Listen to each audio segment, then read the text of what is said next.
Good afternoon. Thank you so much for coming. We have a full house here at the Council on Foreign Relations today, and for obvious reason. I'm Isobel Coleman. I am a senior fellow here for U.S. Foreign Policy, and I also direct the Women in Foreign Policy program. And I just want to remind you all that this meeting is on the record. Please take this opportunity to turn off all electronic devices, Blackberries, Redberries, cell phones, whatever you may have. And also this meeting is being webcast. So it is with tremendous pleasure that I have the opportunity to introduce our speaker today, Professor Muhammad Yunus, who is one of my personal heroes. And I must say he arrived a little bit harried. His luggage had gone astray. He was wearing, I think, jeans and a green cardigan, but looked every bit as distinguished as he does now, that he has changed and cleaned himself up. Muhammad Yunus, as all of you in this room know, took a small idea, making loans to the very poor in Bangladesh, and has turned it into, along with the help of many other people, but really turned it into one of the great big ideas of our time. And for that, he and the Grameen Bank were recognized for their efforts this year with the Nobel Peace Prize. And he has been on the short list for, I know, over a decade, and all I can say is about time. This truly is a person.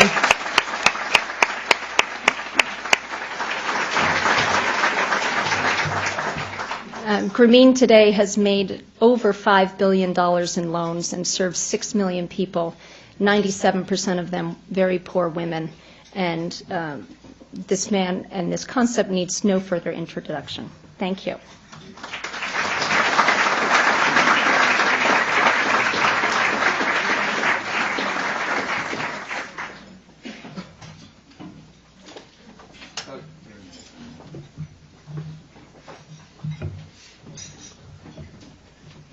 Thank you so much. Well, I got back my luggage. I could make myself presentable quickly. I'm so honored that you organized this meeting, and this gave me a chance to meet many of my friends here. Otherwise, probably I'll not get a chance to meet them in a kind of rushed visit to New York. I'm very happy that the Nobel Peace Prize Committee decided to give the prize to me and Grameen Bank this year, because it's suddenly world changed for me personally and for microcredit. I'm just coming from Halifax, where we had our microcredit summit, which is held usually after 5 years. So this is our third summit that we are having. Our first summit was in 1997 in Washington, D.C. Many of you may remember it. And we set a goal to reach 100 million poorest families with microcredit, preferably to the women of those families, by 2005. And 2005 was declared as International Year of Microcredit because that was our terminal year. Last year, UN observed the year as International Year of Microcredit. And we have reached 100 million. When we declared it in Washington, D.C., everybody said, you are crazy, it will never happen. Because you don't have the money, you don't have the institution, you don't have the manpower, you have nothing. We said we have determination. That's the only thing we got. And we'll make it happen. And we are lucky. At that time, we were not sure whether we'll make it. We said, even if we do 50 million, that's good enough. If you have reached 50 million people, poorest families, poorest women, with microcredit, that's an achievement by itself. So 100 million was not something that we have to really, on the dot, have it delivered. So we did it. 100 million have been reached. So that's a cause of celebration in the summit, that we came all the way and did it. And also other celebration, of course, was the Nobel Prize, because everybody who came there were 2,300 delegates in Halifax coming from all over the world, from all countries.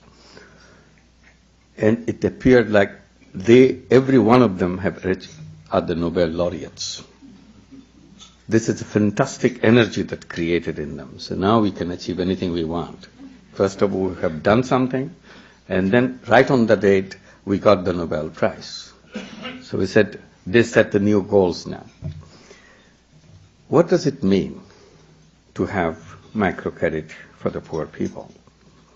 And one example I gave was, suppose suddenly today, 16th of November, all the banks in the world become dysfunctional. All the banking in the world doesn't work anymore. Your check doesn't work, your credit card doesn't work, your bank account doesn't work, nothing works. It will be such a horror story, worth a Hollywood movie. You can really build a Hollywood movie on how if you black out on this, suddenly something happened. But this happens for almost 2/3 of the world population every day. For them, it doesn't exist. Nobody cares. Nobody sees the horror in it. So microcredit is a kind of a window, a little opening for them to see that it's possible for them. And it works as good as any other banking anywhere in the world, even better. Today, Grameen Bank has nearly 7 million borrowers. 97% of them are women. And it's owned by them. And the money that we lend out comes from its own deposits. It doesn't take money from outside. It doesn't borrow money from anybody. No donor money is involved in it. And we have plenty of money to lend money to people. Last year we opened branches because one decision we took recently that nobody in Bangladesh, particularly the poor families, no poor family in Bangladesh should be left out of the reach of microcredit. Today we cover 80% of the poor families of Bangladesh. So our goal is to make it 100% so that there is no family left out. So we are opening branches wherever we left out corners, pockets. So last year we had opened branch on an average of 1 branch per day for every day of the year. So this is quite a management challenge. This year we thought we'll kind of level off. This year we have done on an average of 2 branches per day every day of the year. And it works. And our direction to each branch is, you go there, mobilize the money from the locality that you'll be serving, and take that money and give it to the poor people of the locality and help build up the local economy. So money doesn't come from Dhaka to some remote village, Dhaka to some another little village. It's all local money. And then they generate surplus. They have more excess money to spare, which they send out to us. We give them, we said that if you have excess, you send it to head office, we'll give you interest, so don't worry about your cost part of it. So this is what it is, and it's owned by the borrowers, and the children are going to school. 100% children of Grameen families are in school. And they not only went to school, now going into higher education. We are giving higher education loans. Right now there are more than 12,000 students who are in medical schools, engineering schools, and all kinds of professional schools, universities. And waves of new students are coming because for the first time this generation is going to school. Their parents never went to school. They're all totally illiterate, cannot write, cannot read. Never in history of their families ever anybody went to school. So a new generation is coming, the 7 million families where they are going to school, and some of them are now at the top of their educational level. Already several of them got PhDs. It's amazing kind of change that happens in the family. So if all these things can happen with just doing business, Grameen Bank makes profit. So if all can be done just by doing business, the question that I always raise, why aren't we doing more of this business? And that's the question to you too. How do we do it? Thank you very much.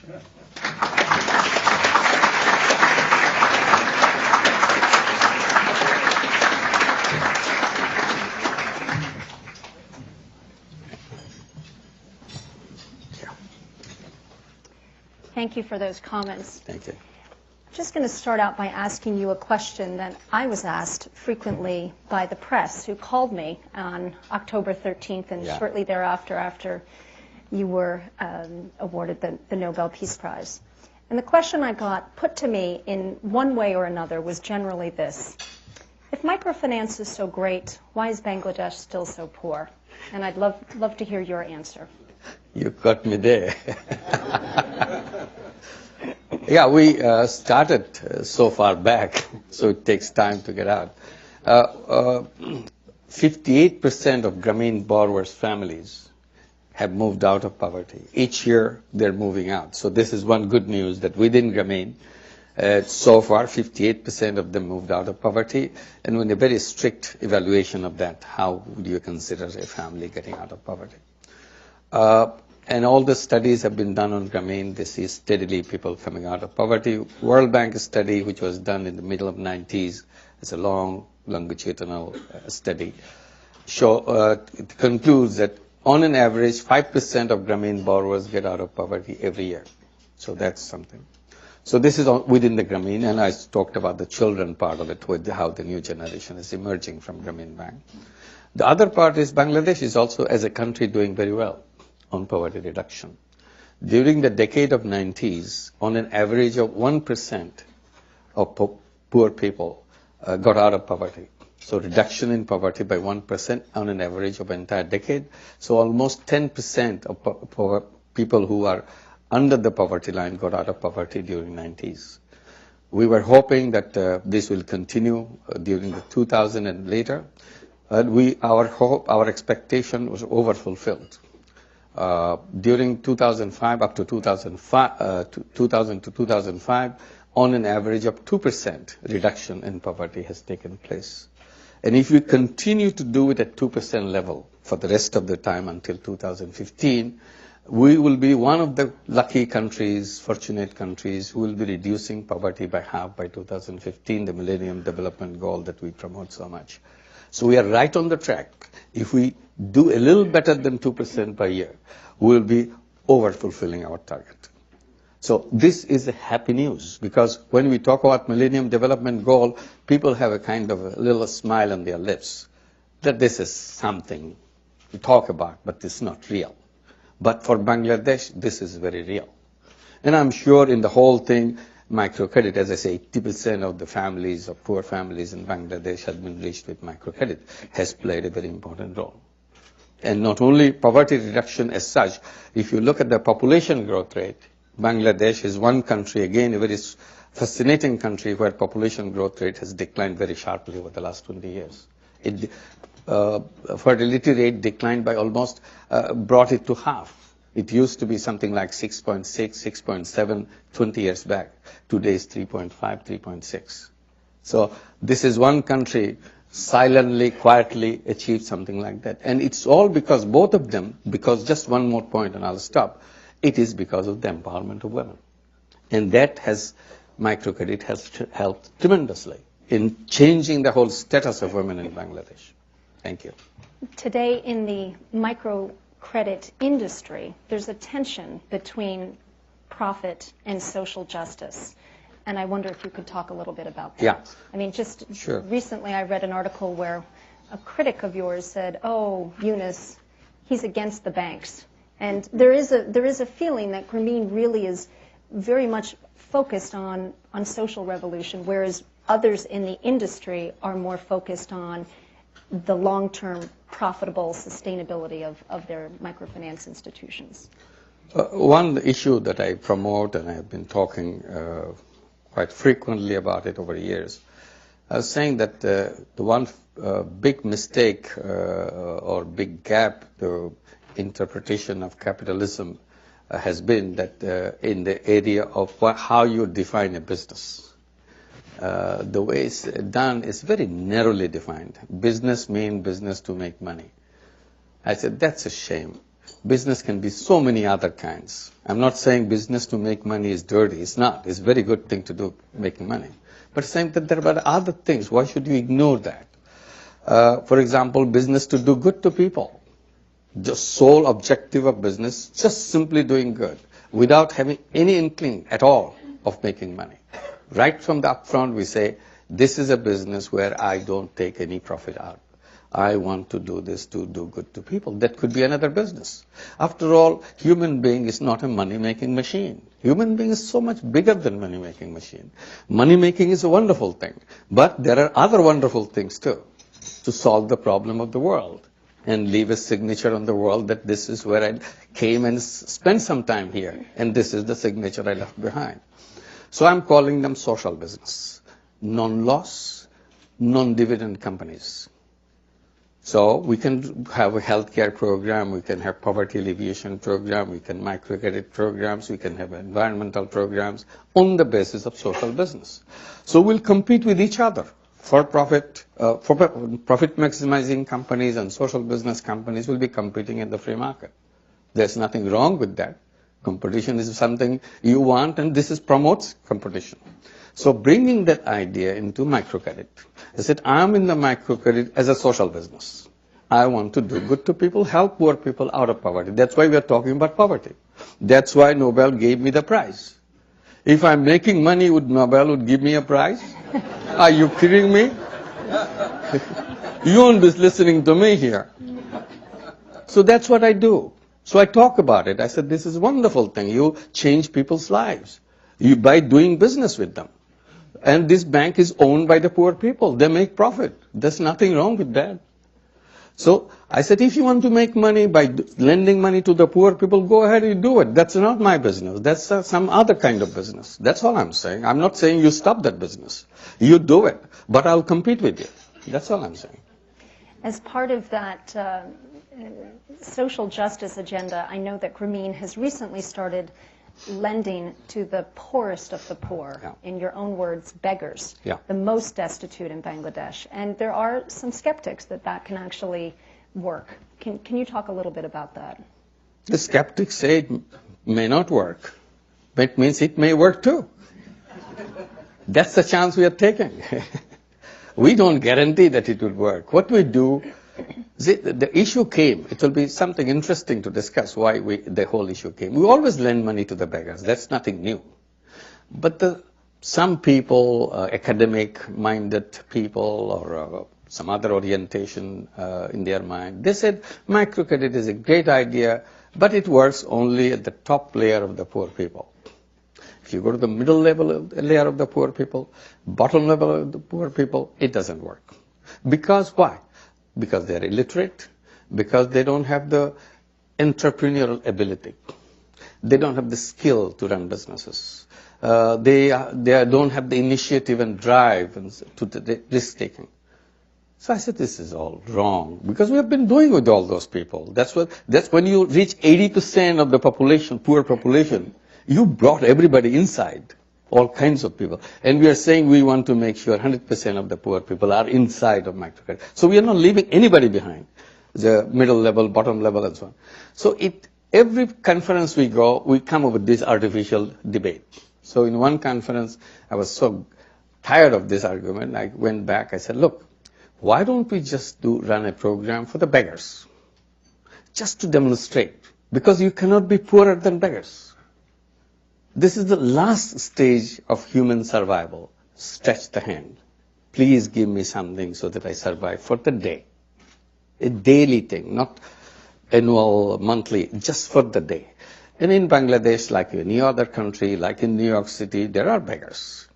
So our beggars in the villages go around from house to house and announce their arrival by reciting some religious thing, or recite from the Quran. So your religious feeling is aroused, and you give her something. And something in Bangladesh is just a handful of rice. You give her a handful of rice. So she goes around several houses to collect those handfuls of rice, so that she has enough at the end of the day to cook a meal for the family.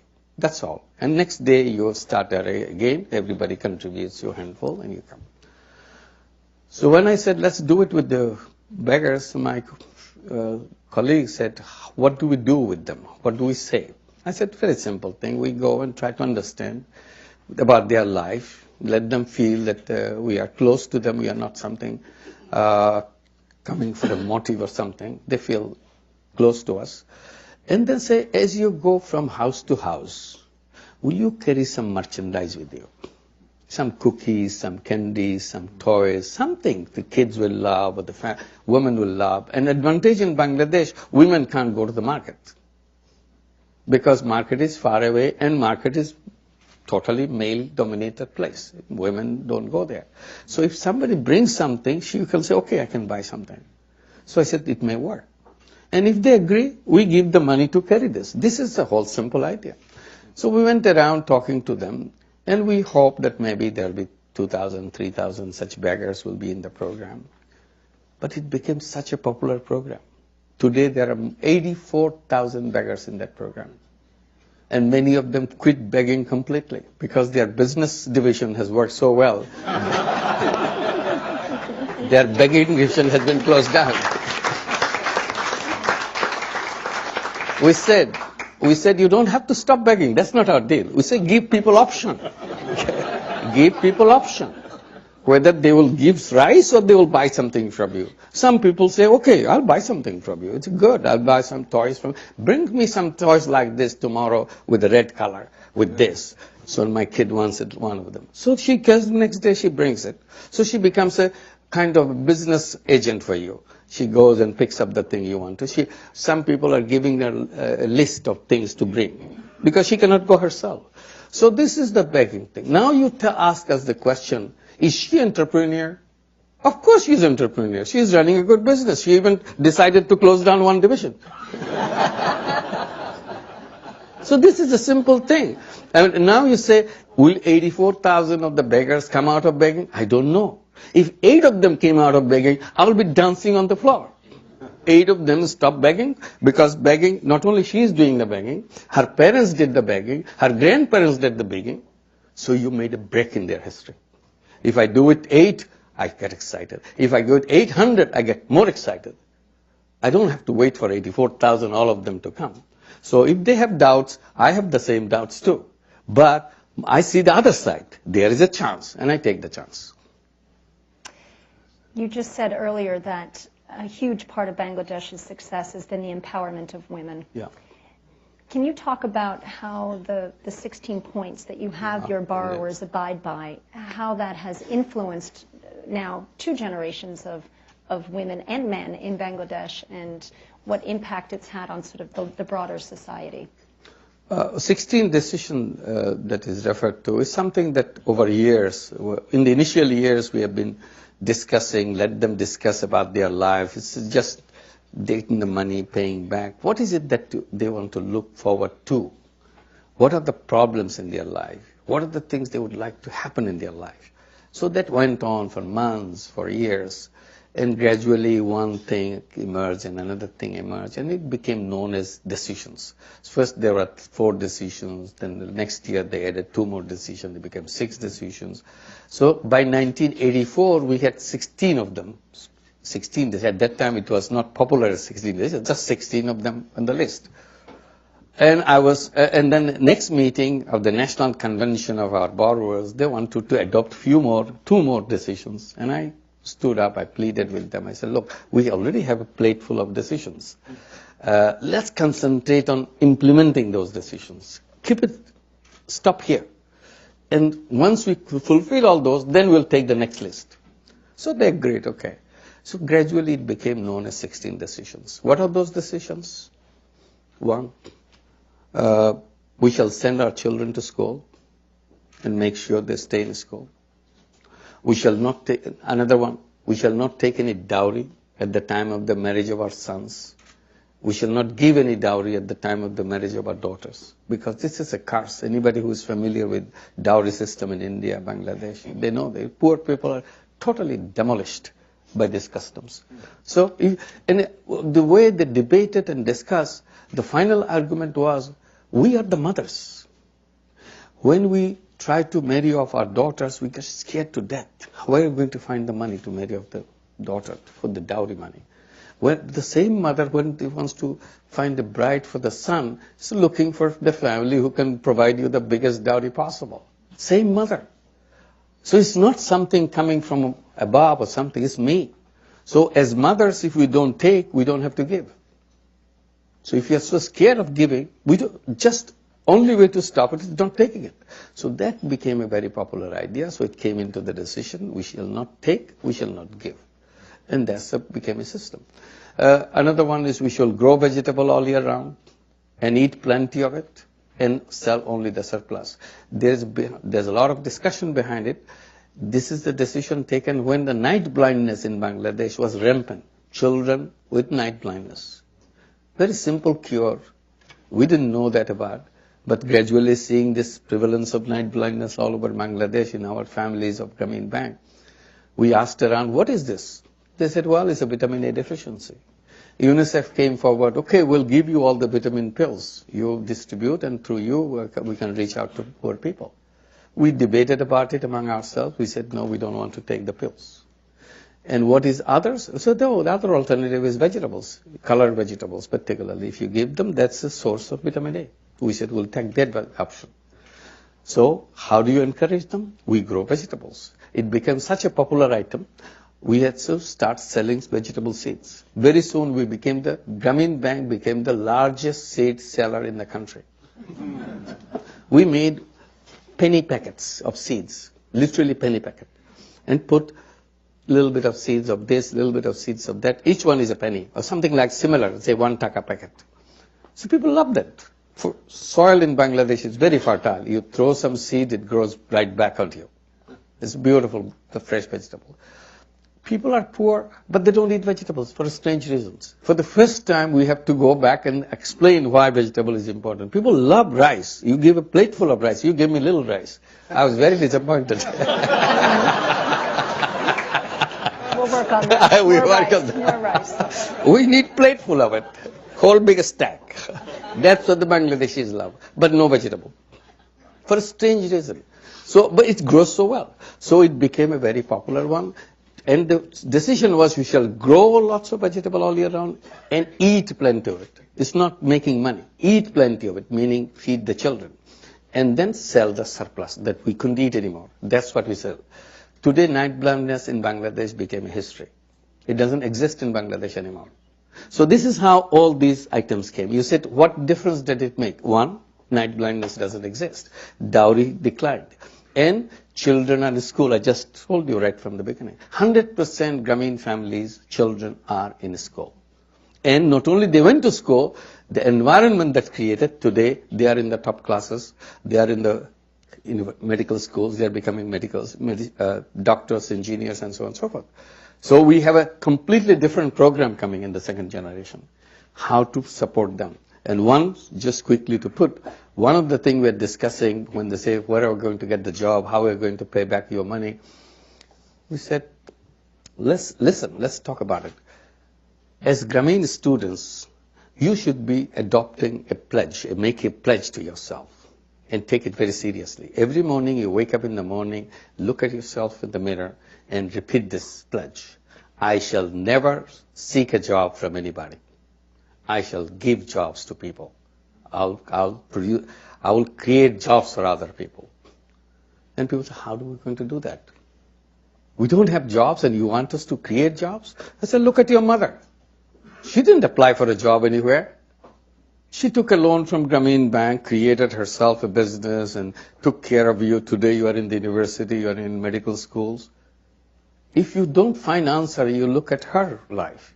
Because you have seen her, how she has struggled through. And what good is your education if you're not good enough, as good enough as your mother, who is an illiterate person? So if she can take care of herself, you should be doing much more. You should be not only taking care of yourself, you should be creating jobs. And they say, well, other kids don't talk about creating jobs. Why are you imposing it on us? I said, well, there's a big difference. Other kids' mothers don't own a bank. Your mother owns a bank. So money is not your problem. We have plenty of money. You just come up with the idea. Like she came out with the idea, one idea after another. She raised chickens, she raised cows, she did basket making. She has now conglomerate of business in her house. You can think what you want to do. So we're trying to encourage that the new generation looking at the world not as a job seeker, as a job creator. So hopefully some of them will succeed in that. I don't know. We want to again take a chance. We're going to turn to the audience now. My only regret today is we have a shorter time than usual. We need to end exactly at 1:30. So we have a full house, and please wait for the microphone. Please introduce yourself, state your affiliation, and keep your questions short, concise. Thank you. We'll start right here.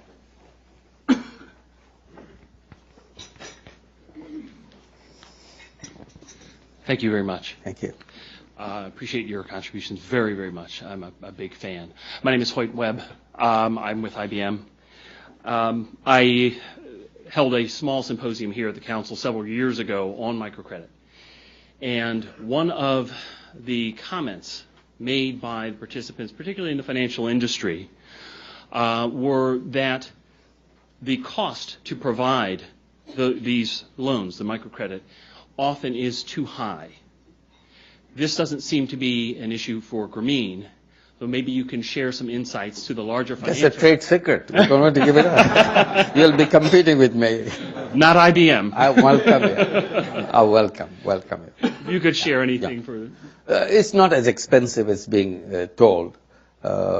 We cover all our costs with the revenue that we generate. We make surplus. Last year we had about $7 million of net profit.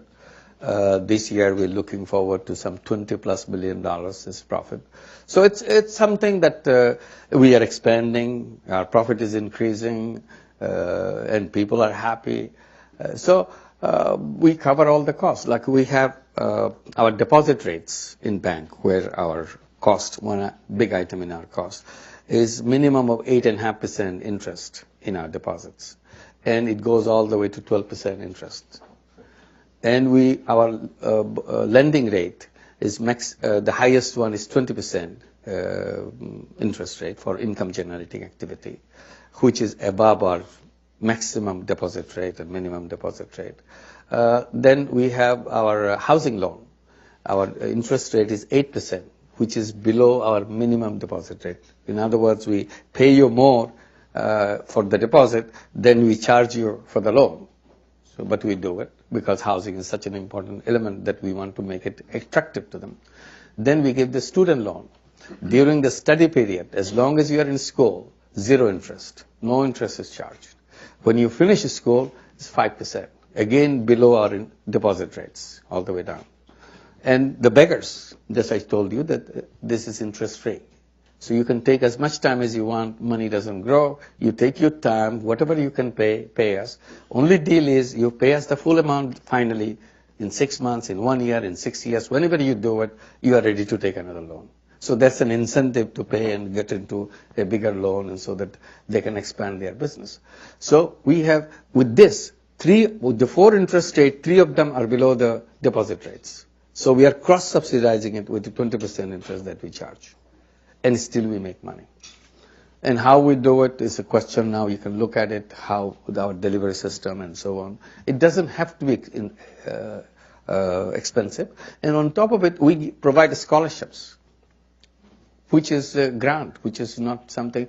The reason we give a scholarship is also very interesting, because we noticed some of these kids, some of these students, not only went to school, they are at the top of the class. Coming from illiterate families, coming from poor families, competing with all the children of the village from all kinds of economic class, they are at the top of the class. We said this needs to be celebrated. Recognize that this is something, a miracle is happening.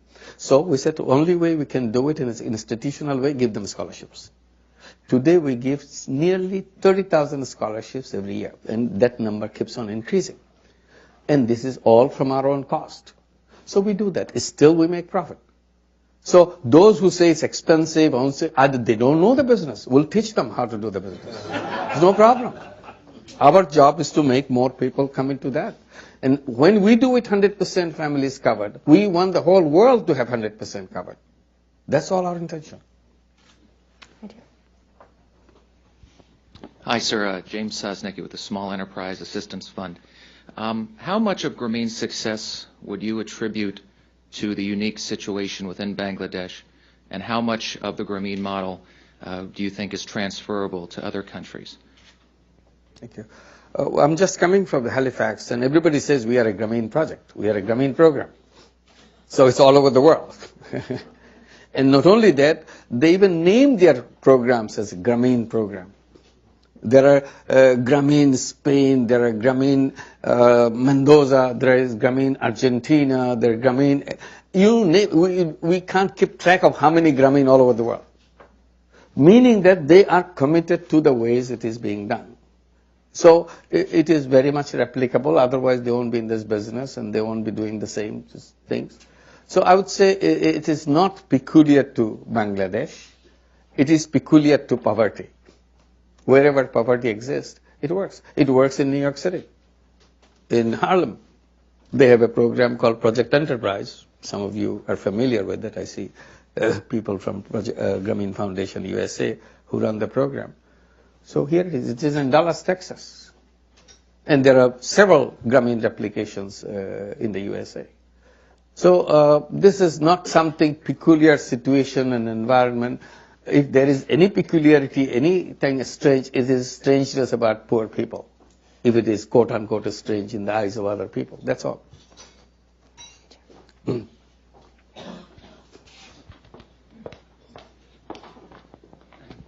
Thank you. My name is Roland Paul. I'm a lawyer. Some years ago, I was in the U.S. government.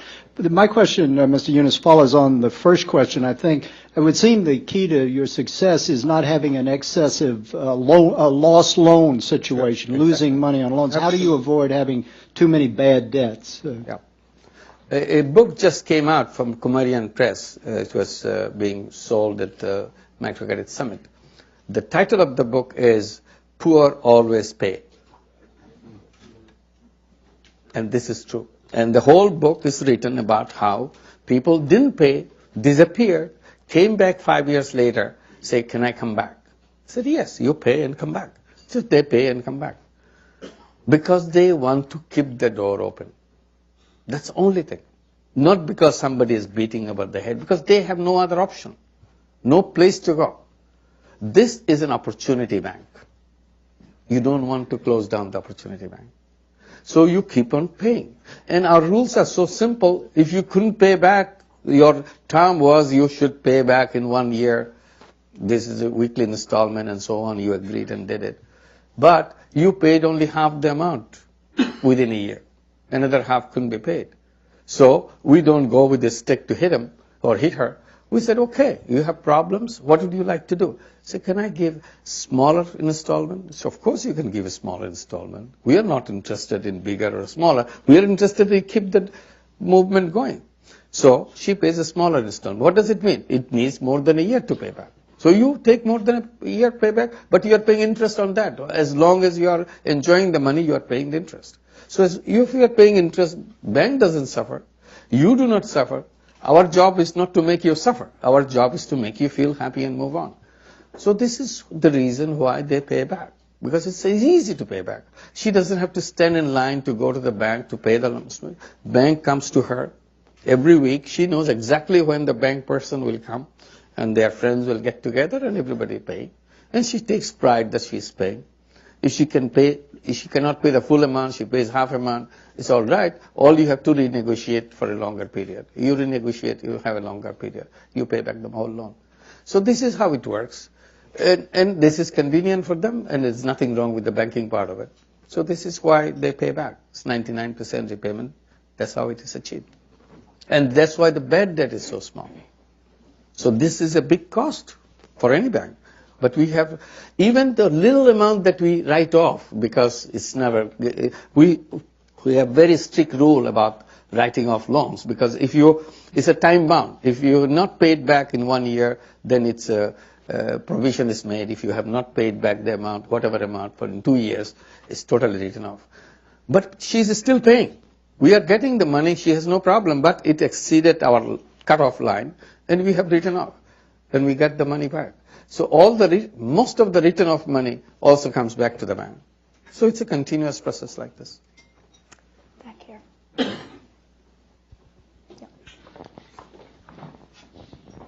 Hi, Professor Yunus. Thank you for being here. My name is Kate Kruger. I work at the American Jewish World Service, and I wanted to ask you something about something that we struggle with in our microcredit programs, which is sometimes microcredit users go further into debt, not necessarily with the institution that they're taking microcredit from, but sometimes what happens is because they're credit worthy, they're able to get credit from other institutions as well, and they can't manage multiple debts. Or because of the peer pressure in the self-help group model, where everybody's watching and making sure that you make your 10 rupees payment or whatever per week or per month, in order to be able to make that payment in front of all of their peers, often people take loans from the village moneylender in order to appear credit worthy in front of their peers. So I'm sure you've thought about this a lot, and I wondered if you could offer some solutions.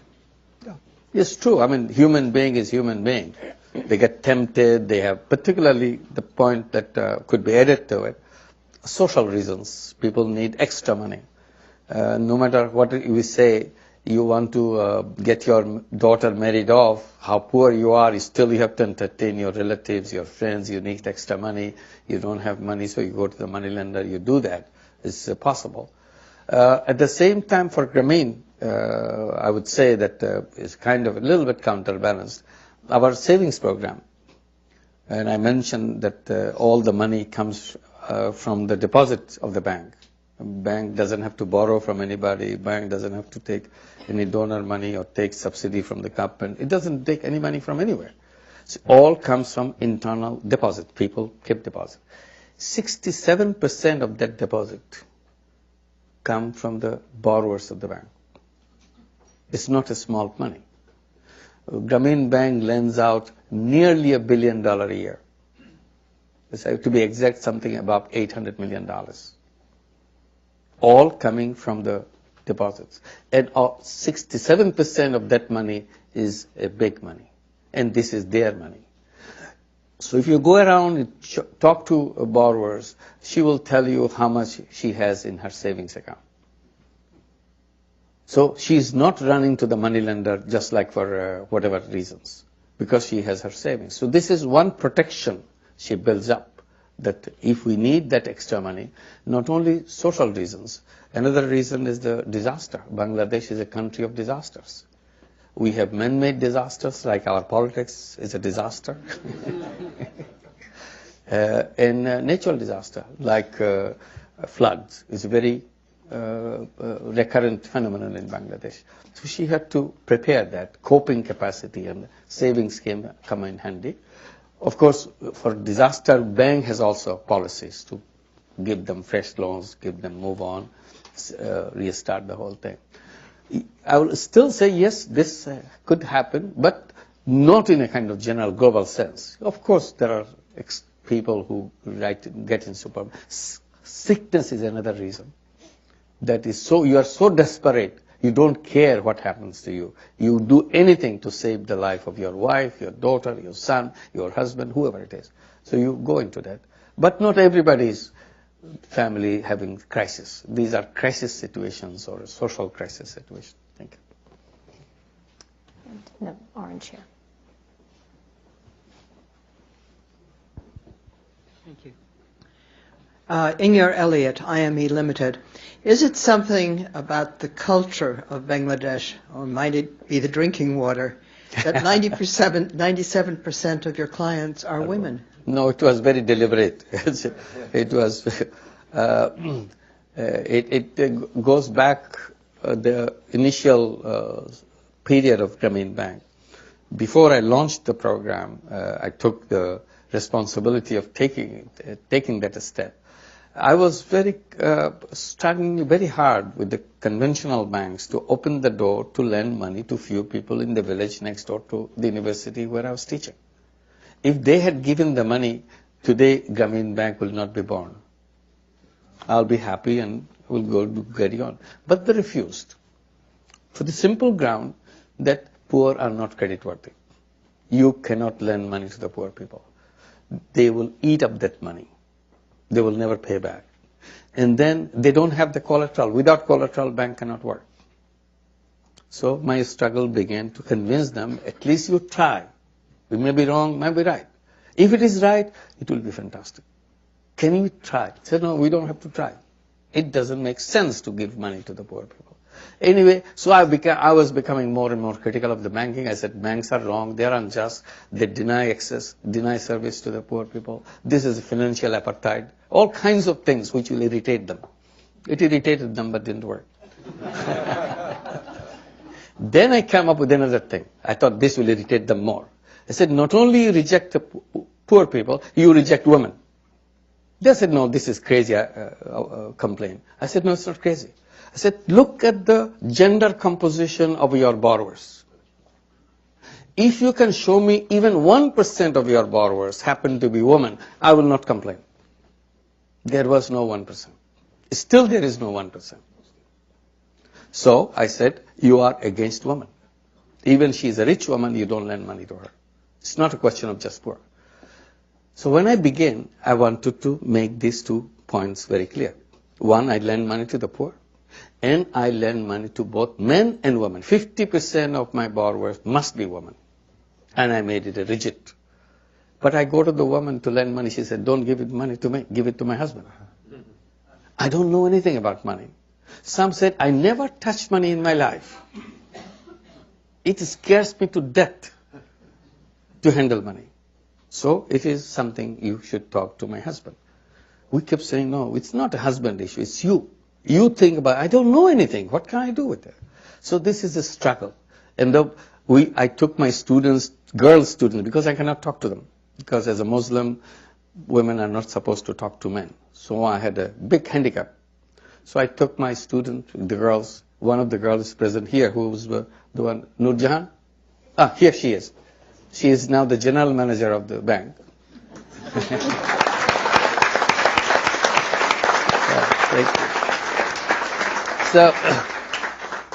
So she would go around, try to persuade, and questions that she cannot answer, she will come out and discuss with me, which I'm standing outside under the tree. She goes back, explains. So this is how it began. Finally, we made it happen. We got that 50% after 6 years of our work, not on the day one. Then we started noticing something new. Money that went to the family through women brought so much more benefit to the family than the same amount of money going to the family through men. Very clear. Women took very good care of it. And being a poor woman, she had an amazing skill to manage scarce resource. Because her husband is the provider. He gives only little and expects everything has to be taken care of with this little. Everybody has to be fed, everybody has to be clothed, or the children has to be this, but gave us only so much. So if you are a poor woman, that's what you get. And she became a very careful person to see everything goes right and she doesn't run out of anything. And she brought this excellent skill of managing a scarce resource to the little money we gave her. She got the largest, biggest mileage you can ever think. Man was more careless, he handles money all the time, he doesn't pay much attention. And if mother is earning money, children becomes a first beneficiary of it. And everybody else gradually benefit from it. She is the last person to benefit. Women has always, now I can see it's a universal trait.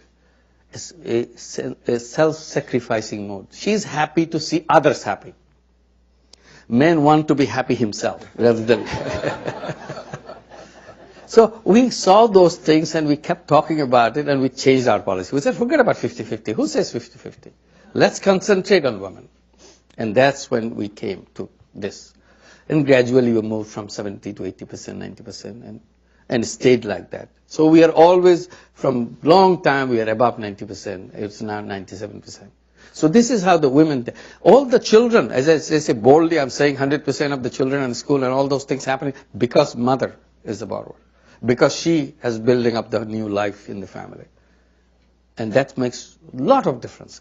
When Grameen idea spread worldwide, something else happened. They forgot about men completely. Just, you see, today microcredit became synonymous with credit for poor women. It's a universal trait. So what happened in Bangladesh is the same globally. And people see it because we started with 50-50, we still have some men in the program. But those who didn't start 50-50, they started 100% and stayed 100% women. Connie.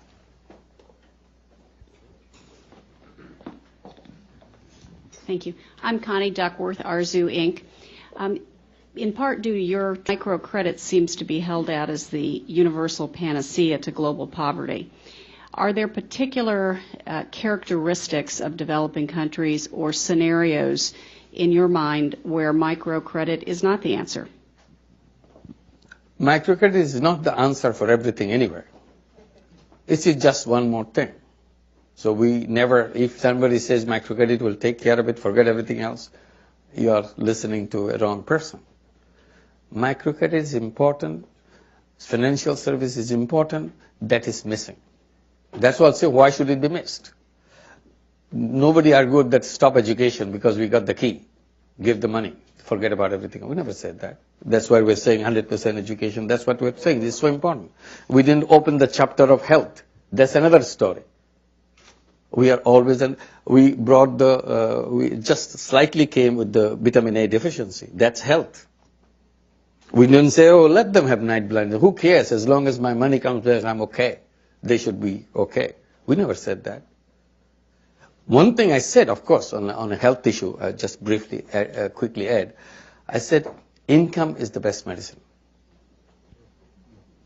If you have income, you eat for the first time. And if you eat, if you have nutrition, you fight the disease better. So if you give all kinds of health care, but no income, you are wasting your resources and your attention on those people because they cannot absorb anything. Because their basic condition of the health is gone. You are not eating. So microcredit creates self-employment. That's what the beauty of microcredit is. Anybody will tell you the solution to poverty is to create jobs. Nobody will dispute that. But the dispute that we bring in is not on creating jobs. When they say this, you create jobs, they are talking about wage-based employment. There are not too many wage-based employment in third world countries. So we said, we don't stop there. Why can't you think about the self-employment? Let people take care of themselves rather than go to the factory, find a job, apply for something. They have enough energy. Human being is a bundle of energy and creativity. Unleash them. And that's where the microcredit comes.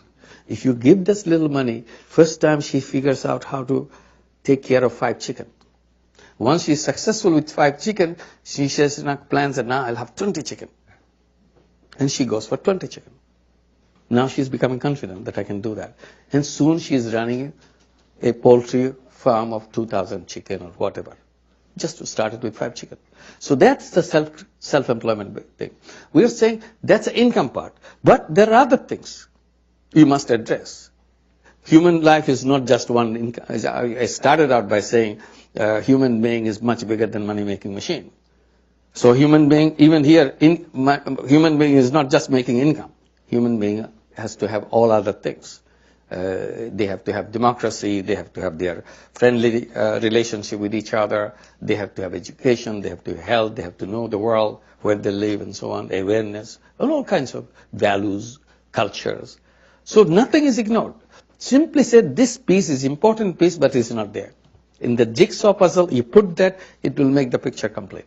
And we never say stop everything, do microcredit. We say you do everything that you think important, but don't forget microcredit. That's all we're saying. Right here, Carmen.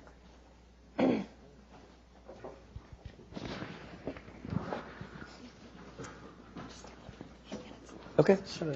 Bill Carmichael, a former Ford Foundation hand. Yes. You referred earlier to man-made disasters, and you just spoke about democracy. Yeah. I'd like you to speculate a bit about the impact of the Grameen experience on better governance. Well, one quick one that I can say, Grameen Bank is mentioned in any discussion in Bangladesh when discussion immediately goes into corruption because it's a number one in the corruption in Bangladesh, the world. So it's always, you're talking about corruption, how life is miserable, it's corrupt, everything is corrupt. And somebody will say, if in this corrupt country, if Grameen Bank-like organization can run without corruption, why aren't we creating more of those organizations so that they can fight this corruption? Because how come they are corruption-free? So that gives courage to people, that they don't give up. Just for few people on the top are corrupt, that doesn't mean the country is corrupt. People are very honest. We lend money without collateral. We lend money without any guarantee from anybody. No joint liability. No legal instrument to take anywhere to the court or something. Still people pay back. So that is part of honesty, part of their necessity and so on. So we cannot complain against the common people of Bangladesh. So this always comes back to reference. Second thing that comes into reference, efficiency part of it. Grameen Bank, in a country where if you say, let's meet at 3 o'clock, and you don't know what that 3 o'clock means. Grameen Bank works like a clock. And it has established that. If the center meeting is to be held 8 o'clock in the morning, everybody knows it is 8 o'clock in the morning. So that culture has been developed. People say, oh, you are destroying the basic culture of Bangladesh. Women are not supposed to do this. You are not supposed to do that. I said, yes, I do. I destroy your culture. Yes, because I create counterculture. If you continue with the culture that you already have, you never get anywhere. Culture is a dynamic thing. You keep on changing for a better thing. If you hang on to the same old thing over and over again, you stay where you are. So with your life changing, you change your culture, you adjust yourself. I said, this is the counterculture. We have to get out the way we are. And people accepted that. And that's the kind of thing people see. So I would say Bangladesh has a reference point with which to measure that it can be done. In a country where we have all kinds of bad news, when suddenly this news comes, we got a Nobel Prize. Suddenly people stand up, say, hey, we can do that. It's us. It was not brought by the World Bank. It was not brought by a donor. It was our local kids who did that. Literally local kids. When we began at the first village, it was a girl like Nur Jahan, who's just a neighboring village. And there's another one who is number 2 in Grameen Bank, Dipal. He's also here. Dipal, yeah, that's outside. Who is number 2? He's right from that village. He was my student. These are all my students. So I just took the student in the village, tried to do that. So it's a local kids and a local idea can blow into something which can get a Nobel Prize. So what are we afraid of? We don't have to wait for other people to tell us what we can do. So that gives a tremendous amount of self-confidence that you can do that. But as I said, our politics somehow got stuck into mud. It can't extract ourselves. That's our bad luck, yeah. Unfortunately, we are out of time. I think we could all sit here all afternoon and listen to you, but I highly recommend his wonderful autobiography, Banker to the Poor. If you haven't read it, I do encourage you to read it. And can we all agree that this year the Nobel Committee made a very good decision? Thank you. Thank you so much. Thank you. Thank you.